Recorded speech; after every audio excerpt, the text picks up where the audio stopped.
যে পৃথিবী ঘুরতেছে, হুম। হ্যাঁ, যদি বিমানটা যদি আকাশে দাঁড়ায় থাকে, ওটা গন্তব্যে পৌঁছায় না কেন? তো এই জিনিসটা আমি ওই একটা কিছুদিন আগে একটা পত্রিকার রেফারেন্সে পাইছিলাম যে সৌদি একটা ইমাম, মানে একজন বিখ্যাত ব্যক্তি ওঠা বলতেছে, মানে পৃথিবীটা ঘুরে না। যদি পৃথিবীটা ঘুরতো তাহলে বিমানটা ওই জায়গার মধ্যে বিমানটা উপরে দাঁড়ায় থাকলে মানে পৃথিবী ঘুরবো, পরে বসে দেবে। মানে জিনিসটা আপনাকে আচ্ছা, বুঝতে পারছি আমি বুঝতে জিনিসটা। পেরেছি, এই বুঝতে জিনিসটা পেরেছি আমাকে ভাই। একটু, এই জিনিসটা একটু খুলে বলেন ভাই। আচ্ছা, যখন ধরেন আপনি ট্রেনে চড়েছেন, ধরেন একটা ট্রেনে উঠেছেন, হ্যাঁ, একটা জি চলন্ত জি জি। ট্রেনে উঠেছেন, তখন যদি আপনি পিছনের দিকে দৌড়ান, তখন যদি আপনি পিছনের দিকে দৌড়ান, ট্রেনটা ধরেন হ্যাঁ এদিকে যাচ্ছে, তখন যদি আপনি পিছনের দিকে দৌড়ান, হ্যাঁ, তখন ঘটনাটা কি হবে? মানে ট্রেন সামনের দিকে চলতেছে, আমি পিছনের দিকে দৌড়াইতেছি। হ্যাঁ, তাহলে তাহলে হ্যাঁ, ঘটনাটা কি হবে? আমি উল্টো দিকে যাচ্ছি। না, তাহলে ঘটনাটা কি হবে? মানে মানে মোট ইয়াটা কি হবে? মোট গতিটা কি হবে আপনার? মুখ গতিটা আমি জিনিসটা অ্যাকচুয়ালি বুঝতে পারিনি আমি। আপনি যদি আরেকটু আচ্ছা, সহজভাবে বুঝতে পারতেন আমাকে। মানে একটা ট্রেনে করে আপনি কোথাও যাচ্ছেন, হ্যাঁ, একটা হ্যাঁ খুবই হ্যাঁ, আমি জোরে যাচ্ছি। ছুটছে একটা ট্রেন, এভাবে হ্যাঁ ট্রেনে আপনি হ্যাঁ হ্যাঁ হ্যাঁ চড়েছেন, ট্রেনে বসেছেন, হ্যাঁ, হ্যাঁ, আর জি ট্রেনে জি বসে জি জি। দাঁড়ায় আপনি করলেন কি, পিছনের দিকে দৌড়ানো শুরু করলেন। হ্যাঁ ট্রেনের যে পিছন দিকটা সেই দিকে আপনি দৌড়ানো শুরু করলেন, অনেক হ্যাঁ জোরে হ্যাঁ হ্যাঁ। দৌড়ানো শুরু করলেন। And আপনার আচ্ছা, মানে আপনি আপনি তাহলে কই আছেন? আমি তো ট্রেনের ভিতরে আছি। ট্রেনের ভিতরে আমি তো আছেন, ট্রেনের ভিতরে আছি। কিন্তু আপনি তো পিছনের দিকে দৌড়াচ্ছিলেন না, তাহলে তো আপনার পিছনের দিকে যাওয়ার কথা না। হ্যাঁ হ্যাঁ হ্যাঁ, কিন্তু আমি পিছনে যাচ্ছি না তো। আপনি তো পিছনে যাচ্ছেন না, আপনি সামনের দিকেই তো যাচ্ছেন, ট্রেনের আমি গতির সামনের সাথে দিকে তো আপনি যাচ্ছি। যাচ্ছেন, তাই না? হ্যাঁ হ্যাঁ হ্যাঁ হ্যাঁ হ্যাঁ। আপনি যতই জোরে পিছনের দিকে দৌড়ান না কেন, আপনি তো আর মানে পিছনের দিকে যাবেন না, আপনি তো ট্রেনের সাথে না সাথে না, যাবেন, তাই না? ট্রেনের সাথে সাথে যাইতেছি, রাইট। আচ্ছা, এবার কি আপনি বুঝতে পেরেছেন ঘটনাটা কি? কিছুটুকু অনুমান অনুমান করতে পারতেছি আর কি। আচ্ছা, পুরা পুরা পৃথিবীটা এবং পৃথিবীর আশপাশে যে বায়ুমণ্ডল, চারপাশ সবকিছুই পৃথিবীর সাথে সাথে ঘুরতেছে, হ্যাঁ, এবং একটা প্লেন আচ্ছা, যদি পিছনের দিকে যায়, তাহলে পিছনের দিকে গেলেও সে পৃথিবীর সাথেই ঘুরতেছে। হ্যাঁ হ্যাঁ হ্যাঁ হ্যাঁ, যেমন এখন বুঝতে আপনি একটা পারতেছি চলন্ত জিনিসটা। ট্রেনে পিছনের দিকে দৌড়ালেও আপনি ওই চলন্ত ট্রেনের ভিতরেই আছেন, এবং আপনি পিছনের দিকে দৌড়াইলেও আপনি সামনের দিকেই যাচ্ছেন আর কি। হ্যাঁ হ্যাঁ হ্যাঁ হ্যাঁ। আচ্ছা আচ্ছা ভাই, আমার আলটিমেটলি ওই যখন প্রশ্নটাই। অবজারভার যখন বাইরে থাকবে, আপনি যখন বাইরে থেকে ট্রেনের দিকে তাকাবেন, ধরেন আপনি ট্রেনে চড়েন নাই, আপনি আপনি একজন অবজারভার, যে বাইরে বসে আছে, ট্রেনের বাইরে বসে আছে, ঠিক আছে, ট্রেনটা এদিকে যাচ্ছে, আর ট্রেনের ভিতরে একটা মানুষ এদিকে যাচ্ছে, ঠিক আছে। উল্টো দিকে আপনি যাচ্ছে, যদি হ্যাঁ আপনি যদি একজন অবজারভার হন, তাহলে আপনি দেখতে পাবেন যে ট্রেনটার সাথে সাথে ওই মানুষটাও যাচ্ছে, হ্যাঁ হ্যাঁ ঠিক হ্যাঁ। আছে। আর জি যদি জি জি। আপনি ট্রেনের ভিতরে বসে থাকেন, আপনি অবজারভার, আপনি যদি ট্রেনের ভিতরে বসে থাকেন, তাহলে আপনি দেখবেন যে আপনি এটা টের পাবেন না, যে এই যে পুরোটা যে চলন্ত এবং মানে হ্যাঁ হ্যাঁ ট্রেনটা হ্যাঁ, যে চলতেছে সেটা আপনি আর টের পাবেন না তখন, রাইট রাইট ঠিক রাইট, আছে। হ্যাঁ হ্যাঁ হ্যাঁ। এখন পৃথিবীতেও আপনি যে এখন পৃথিবীতে বসে বসে অবজার্ভ করতেছেন, তখন আপনি আসলে টের পাচ্ছেন না বিষয়টা, ঠিক আছে, এবং প্লেনটাও টের পাচ্ছে না যে প্লেনটাও চলতেছে, সবকিছুই গতিশীল। পৃথিবীর সাথে সাথে বায়ুমণ্ডল এর আশেপাশে যে বায়ুমণ্ডল আছে সেটাও গতিশীল, হ্যাঁ হ্যাঁ হ্যাঁ হ্যাঁ, আচ্ছা আচ্ছা ঠিক আচ্ছা, আছে। বুঝতে পারছি। জি জি, আসলে আমি ওই প্রশ্নটা নিয়ে আমি অনেক ইয়া করছি, জিনিসটা আমার মাথায় আসতেছিল না। আচ্ছা, আপনি একটু নাসার ওয়েবসাইট আছে, নাসার ওয়েবসাইটে ঢুকে একটু দেখতে পারেন কিভাবে মানে পৃথিবীটা ঘুরছে, বা ইউটিউবে কয়েকটা হ্যাঁ ভিডিও আছে, সেগুলোও দেখতে পারেন যে পৃথিবীটা হ্যাঁ কিভাবে হ্যাঁ। ঘুরছে। এগুলো সব এই ধরনের প্রশ্নের উত্তর সেই ইউটিউবেও দেওয়া আছে, আপনি একটু খুঁজতে পাবেন। আপনি একটা দুইটা লিঙ্ক আমাকে দিয়ে দিতে পারবেন? আচ্ছা, ঠিক আছে, আপনি একটু মানে ইউটিউবে সার্চ করলেই পাবেন এটা। এই প্রশ্নগুলোর উত্তর খুব হ্যাঁ, চমৎকার ভাবে দেওয়া আছে ইউটিউবে। আচ্ছা, কি লিখে সার্চ করতে হবে? এই যে ফ্ল্যাট ফ্ল্যাট আর্থ সোসাইটি, এটা একটা সংগঠন আছে, ফ্ল্যাট আর্থ সোসাইটি। তারা মনে করে আচ্ছা আচ্ছা আচ্ছা, পৃথিবীটা হ্যাঁ সমতল। তারা নানা ধরনের ক্লেম হ্যাঁ, করেছে, এই ধরনের এই যে কথাটা আপনি বললেন, এই ধরনের অনেক ক্লেম তারা করেছে। এগুলোর বিপরীতে জি, বিজ্ঞান ভিত্তিক অনেক মানে আর্টিকেল আছে, বিজ্ঞান ভিত্তিক অনেক মানে ভিডিও আছে।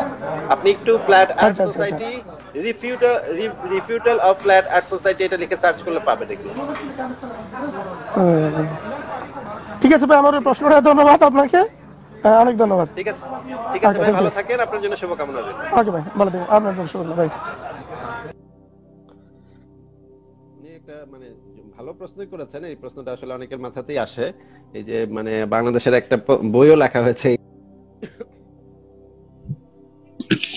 আচ্ছা, আমি আপনার সাথে একটা ইম্পর্টেন্ট ব্যাপার নিয়ে ডিসকাস করতে যাচ্ছিলাম।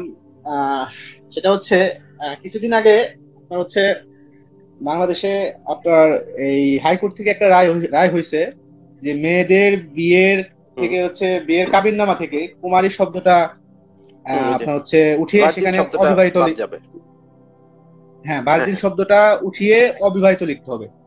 এখন এই ব্যাপারটা হচ্ছে হুম, আমাকে খুবই যদি ভালো একটু ব্যাপার। ডিটেলস বলতেন যে অবিবাহিত আর এটা কুমারী এই দুইটার মধ্যে আসলে পার্থক্যটা কি? মানে এখানে যে যে শব্দটা ব্যবহার করা হতো ভার্জিন, মানে হচ্ছে গিয়ে যার ভার্জিন শব্দটার তো একটা স্পেশাল মিনিং আছে, যে আচ্ছা যেই আচ্ছা নারীকে অন্য কোনো পুরুষ স্পর্শ করে নাই বা যৌন সম্পর্ক করে নাই। একদম মানে ব্যাপারটা হয়ে যাচ্ছিল একদম যৌন সম্পর্ক কেন্দ্রিক। তো ব্যাপারটা মেয়েদের জন্য অবশ্যই অপমানজনক যে সে ভার্জিন কি ভার্জিন না সেটা আহ, মানে এটা মানে এটা নিয়ে কথা বলা বা এটা নিয়ে এটার নিশ্চয়তা দেয়া বা এটা টেস্ট করা, এই জিনিসগুলো তো অত্যন্ত মানে বর্বর ব্যাপার। এই জিনিসগুলো তো একটা সভ্য সমাজে চলতে পারে না। যদি সভ্য সমাজে মেয়েদের ভার্জিনিটি নির্ধারণ নিয়ে মানে রাষ্ট্র তো মাথা ঘামাতে পারে না। আর যদি মেয়েদেরটা নিয়ে মাথা ঘামে তাহলে তো ছেলেদেরটাকে নিয়েও মাথা ঘামাতে হবে। ছেলেদের ক্ষেত্রে তো একই আইন প্রযোজ্য হওয়া উচিত, যে একই কথা লেখা থাকা উচিত যে ভার্জিন ছেলে। তো ভার্জিন ছেলে তো আর লেখা থাকতেছে না, শুধু মেয়েদের বেলাতে কেন এই সতীত্বের ধারণা থাকবে?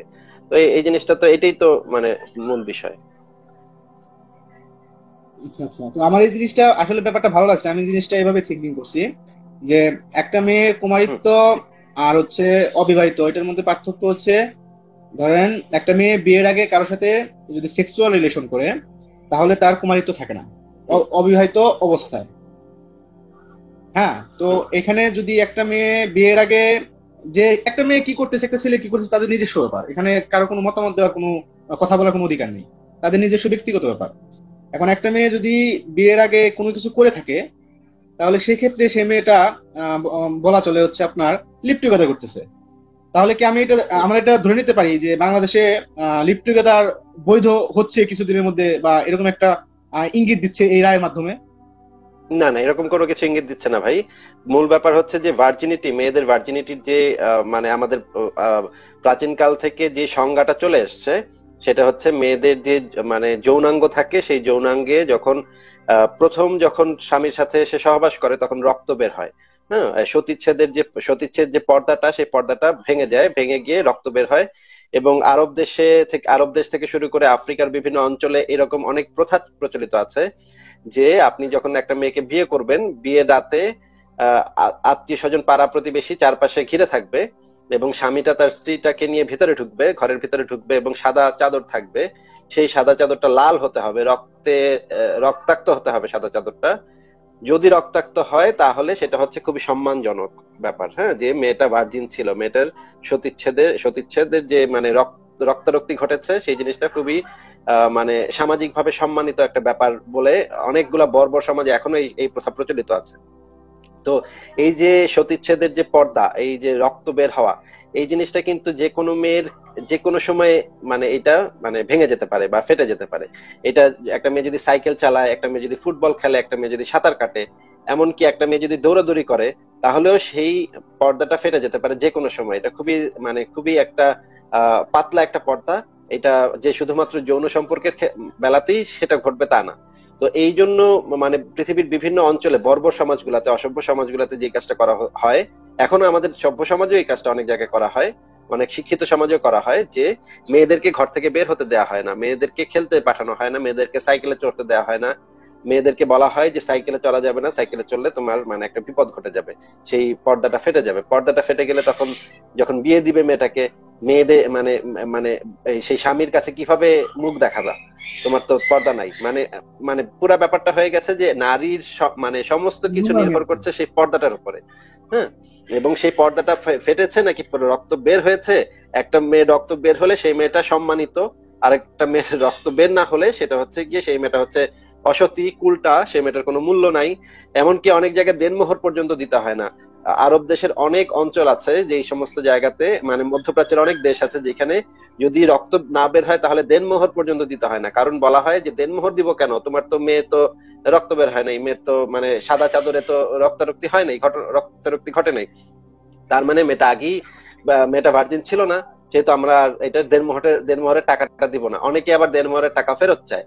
যে এই যে পুরা ব্যাপারটা আপনি একটু চিন্তা করে দেখেন, যে পুরা একটা মানুষ যে হচ্ছে কি একজন নারী, তার সম্মানটা নির্ধারণ হচ্ছে রক্ত বের হয়েছে কি বের হয় নাই, তার জীবনের মূল্য, অনেক জায়গায় জীবনের মূল্য নির্ধারিত হচ্ছে। এমনও ঘটে যে যদি রক্ত না বের হয় তখন তাকে মেরে ফেলা হয়, পারিবারিক ভাবে তাকে ব্যভিচারিণী বলে মেরে ফেলা হয়। বলে যে তুমি তো স্বামীর সাথে প্রথমবার তুমি বিছানায় গেলা, তোমার রক্ত বের হইলো না কেন, তার মানে তুমি আগে কিছু একটা করছো, এই বলে তাকে পাথর ছুঁড়ে পর্যন্ত মেরে ফেলা হয়। ইরানে এই ধরনের ঘটনা ঘটেছে যে রক্ত বের হয় নাই দেখে তাদেরকে মেরে ফেলা হয়েছে, পাথর ছুঁড়ে মেরে ফেলা হয়েছে। হ্যাঁ, এই ধরনের ঘটনার অসংখ্য উদাহরণ আছে। এখন এই যে মানে একটা মানে সতীচ্ছেদ যে পর্দাটা, একটা মানে রক্ত বের হওয়া হই, এইগুলা নিয়ে যদি একটা মানুষের জীবনের মূল্য নির্ধারিত হয়, একজন মানুষের সম্মান নির্ধারিত হয়, এবং একজন মানুষের ও বেঁচে থাকার অধিকার নির্ধারিত হয়, যেটা হচ্ছে গিয়ে একটা সামান্য একটা পর্দা, যেটা যে কোনো সময় যে কোনো জায়গায় একটু পা ছড়িয়ে বসলে ওইটা মানে ইয়া হয়ে যেতে পারে, বা একটু জোরে লাফ দিলে সেটা হতে পারে। এক একজনের পর্দা এক এক রকম থাকে। তো মানে চিন্তা করেন যে এই জিনিসটা মানে কতটা বিভৎস একটা ব্যাপার, যে এই জিনিসের উপর মানে নির্ভর করতে হচ্ছে। এমনকি সরকারের পর্যন্ত বলতে হচ্ছে যে এই সতীত্ব, এই ভার্জিনিটি, এই যে পর্দা, রক্ত, এগুলা তো ডিসগাস্টিং ব্যাপার। এগুলা কেন একটা মানে সভ্য সমাজে কেন এই জিনিসগুলার মানে বর্ণনা থাকবে, বিবরণ থাকতে পারে না তো ভাই। আচ্ছা আচ্ছা, যাক আমার আমার কাছে ব্যাপারটা ক্লিয়ার, আমি এটা বুঝতে পারলাম। তবে আমার কাছে জিনিসটা ওরকম মনে হয়েছিল যে একটা মেয়ে যদি কুমারী না থাকে, হ্যাঁ, তাহলে হচ্ছে ধরেন আপনার হচ্ছে যে বিয়ের আগে কারোর সাথে থাকার কারণে হয়তো তার কুমারিত্ব নষ্ট হয়, ম্যাক্সিমাম কারণ এটা। হুম। যদি সেটা বাদ দিয়ে তার ওখানে অবিবাহিত লেখা হয়, হ্যাঁ, তাহলে হয়তো কুমারী তাহলে তার কুমারিত্ব যাচ্ছে কি হবে? একটা ছেলের সাথে সম্পর্ক করার পরে তো তার কুমারিত্ব চলে যাচ্ছে।